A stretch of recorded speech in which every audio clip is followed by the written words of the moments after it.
Morning, Grandpa.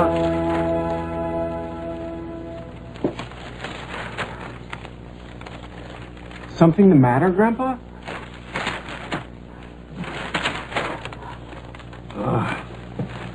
An editorial in this paper that has my friend Matt Baker real upset. I'll read it to you. The old library building on Chestnut Street, which has been vacant for over a year now, was supposed to be made into a community center to serve the senior citizens as well as the younger people of Riverdale. Due to lack of funds for the repainting of the interior of the building and for the furniture needed, the plans for the community center have been postponed indefinitely. He's coming over to talk about it. Is that serious a problem, Grandpa? It is. Nat's not as lucky as I am, Robbie. He doesn't have any family with him. He lives alone and depends on places like a community center to be with people his own age. But there's the old community center on Elm Street. It's small, and the problem is it's set up primarily for kids to play. Ping pong tables, soda machines, and lots of music. It's too noisy for some older people like Nat. I never realized that. It's hard for some older people to take all that noise. That's why the new community center is a good idea. Part of the building for older people, part of the building for younger people. I see what you mean. Well, that must be Nat. It could be Alexandra. She's coming over this morning to help me with my math. Oh.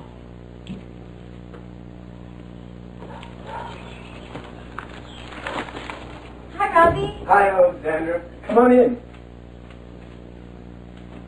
Do you want something cold to drink? I'd love some cola, please. Cola coming up. I really appreciate you coming over to help me with my math. My final exam is next Tuesday.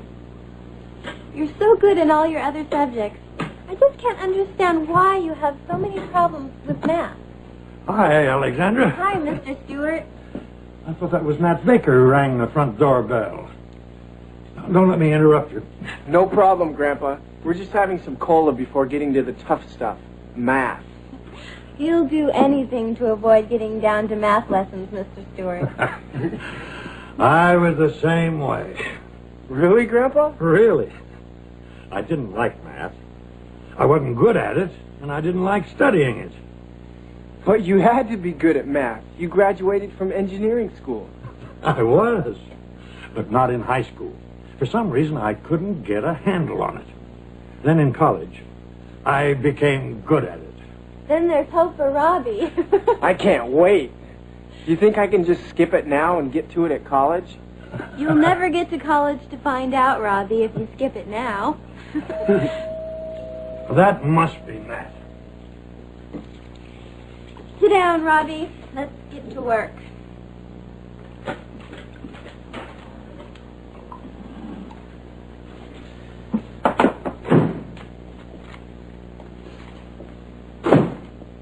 I'd like you to meet my friend Nat Baker.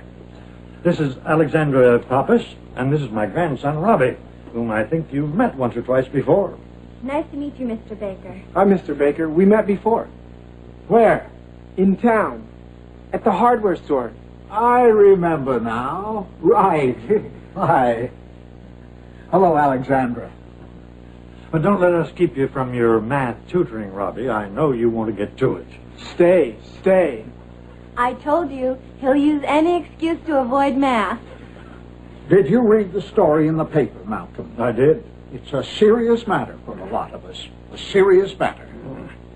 It is. Come on out to the patio. We'll talk about it out there. Thanks. Nice to meet you again. What's the problem? Come on, you'll hear about it. There is a way, Malcolm. We get our friends to roll their sleeves up and get to work. It's certainly a good idea. If I could take a look at the place, I could probably tell what it requires to fix it up. How much paint, how many hours of work.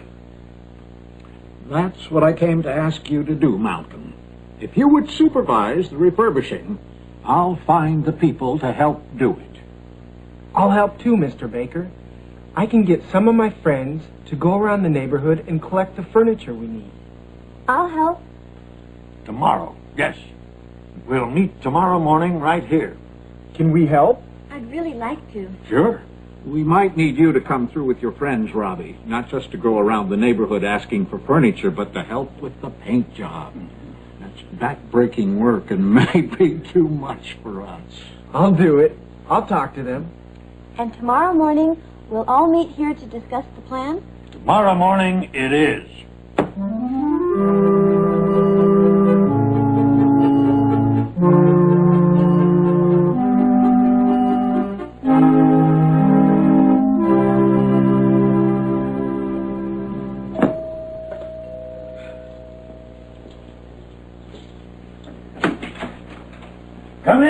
Come in, please, come in.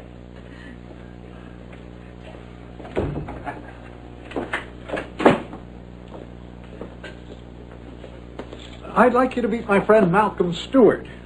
Malcolm, this is Joanne Thompson. Hello, Joanne. Nice to meet you. My pleasure, Malcolm.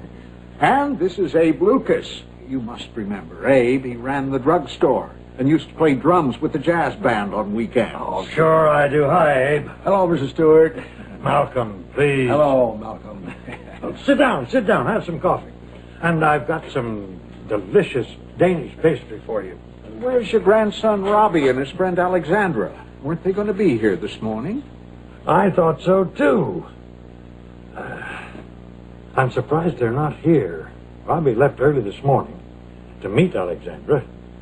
Frankly, I thought they'd be here, but... It's okay. I'm sure they meant well, but they probably had other things on their minds. I understand you used to be in the construction business, Malcolm. I was indeed.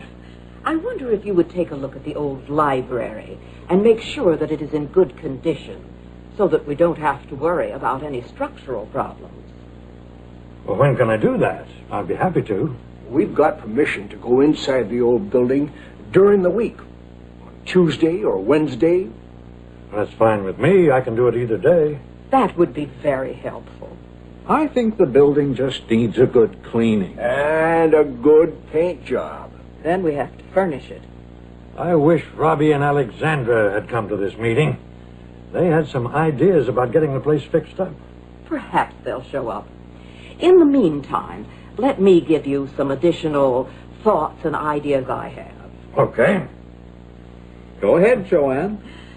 As I said, mostly the building just needs a good cleaning and painting. This place can be developed with one real intergenerational program. That's an idea I like. A community center with the kinds of programs that fit everyone. And programs that don't leave anyone out. It's asking a lot. But we can't do it without talking to the young people, finding out what they want.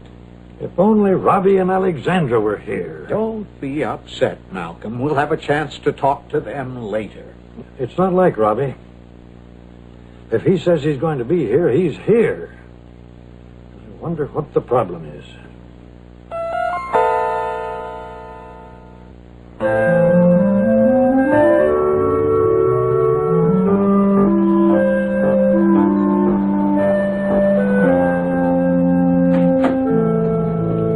Hi, everyone. Sorry I'm late. But Alexandra and I have been busy at work this morning on the community center project. And we brought someone along who can help. You remember Charles Maxwell, Grandpa? He's the editor of the Riverdale paper. He wrote some nice articles on Mom when she was running for the school board. Yes, I remember. You were a great help. Hi, Mr. Stewart. I hope to be a bigger help on the new community center project. From what Robbie and Alexandra have told me, you people are making one big story. Oh, let me introduce you, Mr. Maxwell. This is Nat Baker, who's responsible for this meeting. And this is Joanne Thompson, And Abe Lucas, who used to run the drugstore in town. Robbie and Alexandra told me what you need to fix up the old library. I am planning to write an editorial that I think will help you. Let's go. What are your questions? Okay, now I have first a couple of questions here. Have you talked to the community council? And have you had an engineer come in to do an inspection? Okay, what do you need most of all? People power. Men and women, young and old, to give us their time. To do what? To help scrub the building interior clean. So that we can repaint it. Then you also need bodies to do repainting. That's right. And we'll also need some ladders and some brushes and some paint. When do you need the volunteers, and where do they report? I've got the council to agree to open the building for us on the next 4 weekends. How about furnishings? Are there any special requirements that I should list in the paper? Yes. Here is a copy of all the things we need to start with. Let's see, 4 desks, 8 straight-back chairs, 30 folding chairs, 6 table lamps, 3 end tables, 1 piano. This is a good start. These items shouldn't be difficult to come by once I print the article in the paper. This community has always been very generous. I agree, Mr. Maxwell. What you're saying is in order for this center to succeed, we need to put together volunteers from the various generations of future users. That's right. And without their energy and stamina, there's no way we can complete this project. I've got it. Now give me some information about how you see the building being used. Oh, here, on the ground floor, we have the reception area. Then It's here, Robbie. Charles Maxwell lived up to his word. At the Stewart family home on Linden Street yesterday, a group of caring Riverdale citizens gathered to plan the refurbishing of the old library to transform it into a new community center. The original plan by the council was tabled because of lack of funds. The new plan needs you. You could call it a community unity plan. It needs your time, and it needs your energy, and it needs your contributions of furniture, paint, brushes, ladders, lamps, etc. A list of these items and the volunteer form can be picked up at the Riverdale Press offices. By working together, this community can do anything to benefit its citizens. And we know you will all work together towards refurbishing the old library and making it a new community center. Charles Maxwell, editor.